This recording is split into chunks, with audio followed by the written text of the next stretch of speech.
Joining us now, Tasha Carradine is a columnist with the National Post and iPolitics. Jonathan Kay is the new editor-in-chief at the Walrus magazine. Desmond Cole is a journalist specializing in city politics in Toronto. And Pam Palmater is a Mi'kmaq lawyer, professor, and activist. So it's pretty overwhelming to see that video once again of what happened in New York. But I want to talk about those tweets and the thing that sort of exploded out of it this week, which is a new reaction, was this idea of criming while white. I guess, fess up, Tasha. Have you ever gotten away with something you shouldn't have? Perhaps, but I won't say criming while white so much. Perhaps criming while blonde. Traffic violations only. I will confess to playing that sort of card. And I think that, though, when I see these hashtags for much more serious issues, I think it does raise the reality that blacks and whites are treated differently by law enforcement, that they do have different experiences and unfairly different experiences, as this tragedy example of Eric Garner really shows us. John? 46-year-old white man, it's very difficult for me to get the police's attention in any capacity. If they do pay attention to me, it's because I've genuinely done something wrong. I don't just have the advantage of being white, I also have the advantage of being a little bit older. So you also have age privilege going in my favor. What's your sense watching this, seeing the criming while white hashtag and your experience? Yeah, I mean, I think it rings true because I've even been in situations while walking down the street with friends of different races, and I'll be singled out as the black person in the group by the police, and the others won't even be paid any attention. So it does ring true for me, and it's nice to see people acknowledging that their experiences may be different.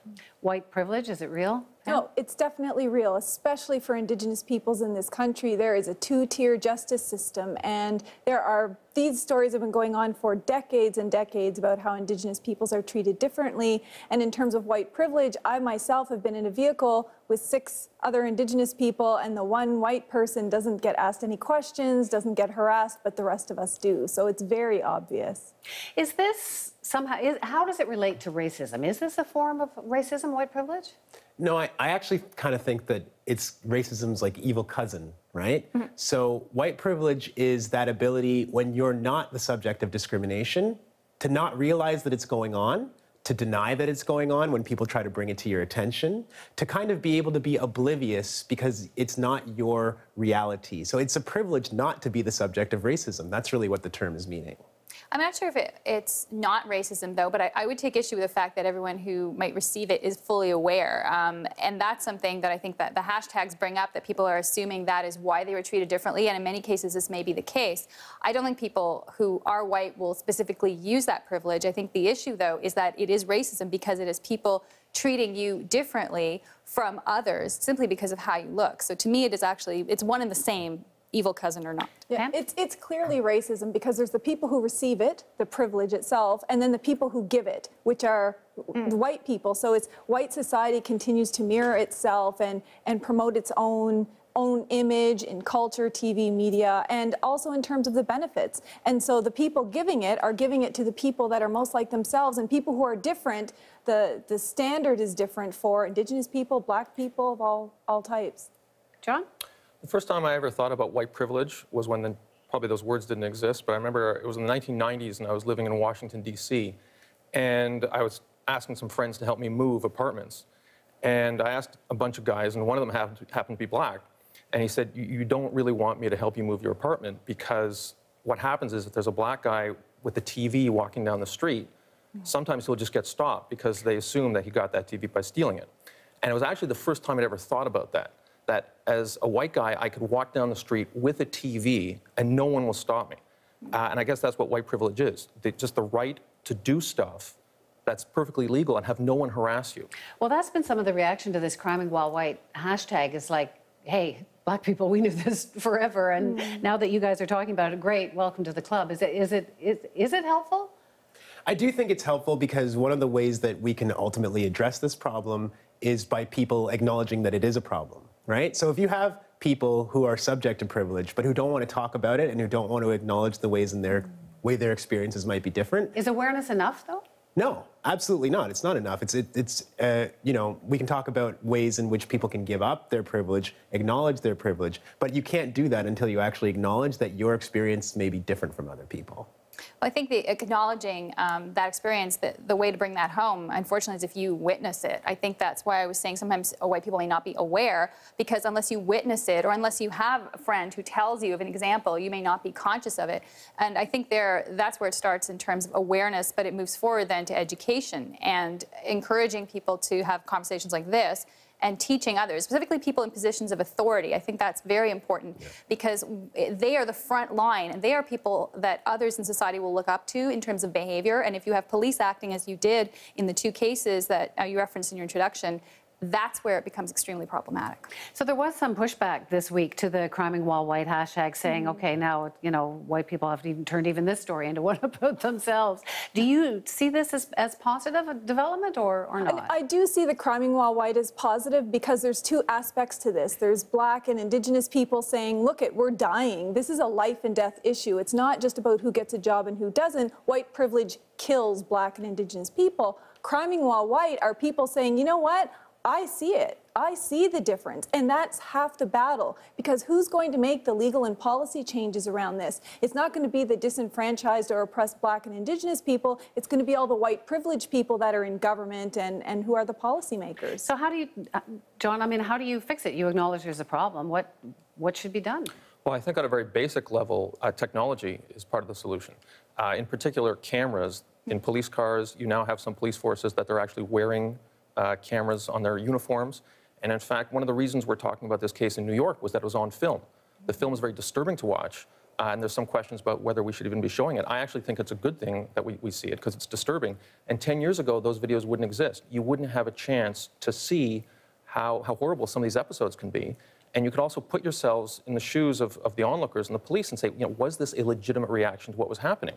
Because sometimes that's the police narrative. And by the way, often the police are perfectly justified. Sometimes they're accused of brutality, what they do is right. But in this case, you could see that it wasn't justified, and that's because of video. The more video you have, the more accountability you'll have. At the same time, I mean, cameras are one thing and they're a tool, right? But we have video of watching Eric Garner die, and nothing happened to the person that did it to him. So what I think we actually need is accountability.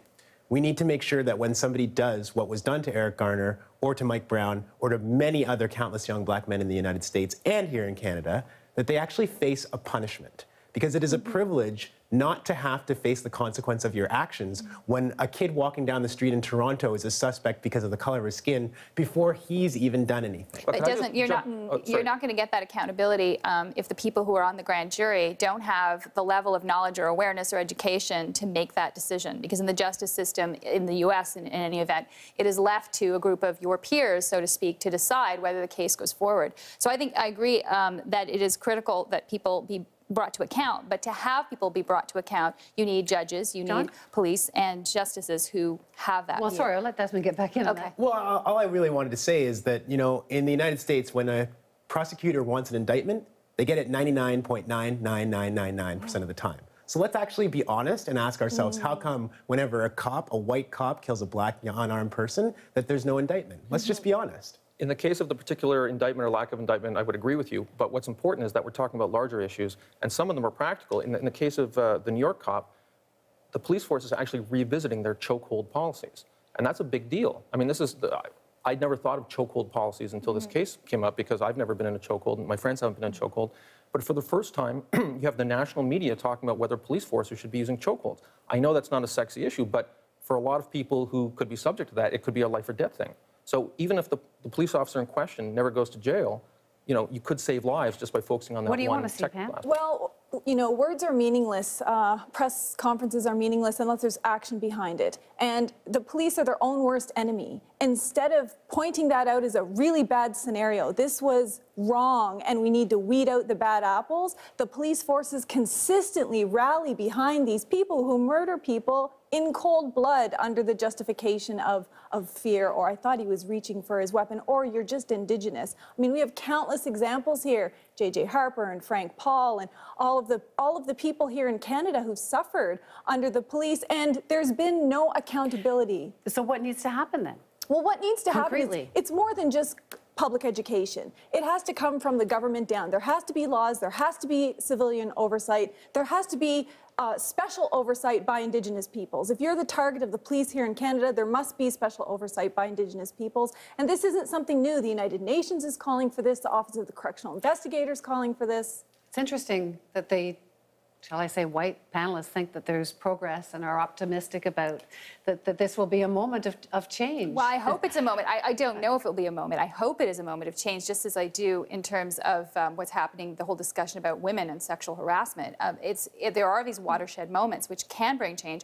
If there are changes, I don't know if I would necessarily say create a second oversight body. I think including Aboriginal Canadians in oversight, increasing oversight in general, is a very important thing to do. We've only got about a minute left, but last points to you, Desmond and Pam. These are opportunities, the fact that we're even having these conversations, so I welcome that. But at the same time, let's just take the issue of carding that you talked about off the top.